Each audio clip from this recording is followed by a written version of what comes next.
మీరు పోయినప్పటి నుంచి నన్ను క్రమశిక్షణలో పెట్టాలనే తాపత్రయంతో పాపం తను క్రమశిక్షణ తప్పాడు బాబాయ్. నా కోసం తన కన్న కొడుకు క్రమశిక్షణనే త్యాగం చేశాడు.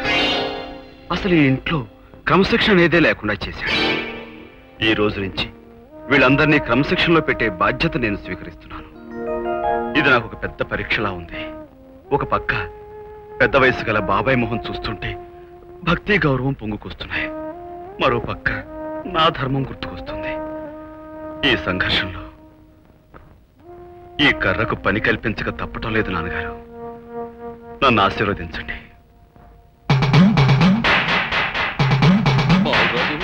నేను బాబాయ్ బాబాయ్, ఆ విషయం నాకు తెలుసు బాబాయ్.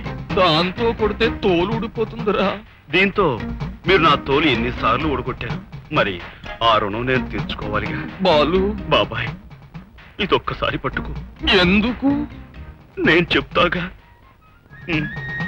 నన్ను ఆశీర్వదించండి బాబాయ్. ఇటివు బాబాయ్. నేనివ్వను. ఇచ్చేయి బాబాయ్. కొట్టవుగా. చూస్తావుగా.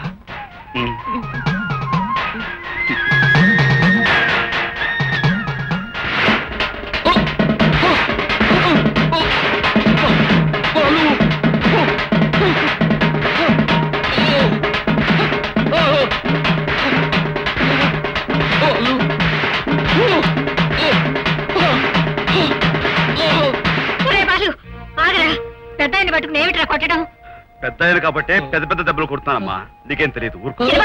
ఈ ప్రసాద్ బాబును కూడా కొంచెం క్రమశిక్షణలో పెట్టండి. అవునరా బాలు, నన్ను వదిలేసి బాణ్ణి క్రమశిక్షణలో పెట్టు. నేను క్రమశిక్షణలో ఉన్నాను.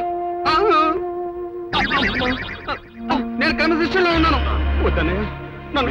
తమ్ముడు ఎక్కడున్నావురా తమ్ముడన్నయ్య? కాఫీ కూడా మంచం మీద తాగే నీకు క్రమశిక్షణ చాలా నా జీవితంలో కాఫీ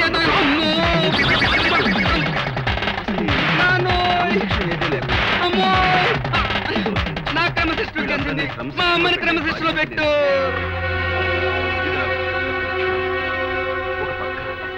పెద్ద వయసు భక్తి గౌరవం పొంగుకొస్తున్నాయి. ఆడదానివని ఈసారికి వదిలిపెడుతున్నా. ఈ సంఘర్షంలో నేను చెప్పేది మీరంతా ఒళ్ళు దగ్గర పెట్టుకుని కనిపించక తప్పటం లేదు. రేపు ఉదయం నుంచి ఇంటి పని, వంట పని, అంట్ల పని, పెంట పని మీరు ముగ్గురు క్రమశిక్షణతో చేయాలి. ఎలా చేయాలి? తెలుసు.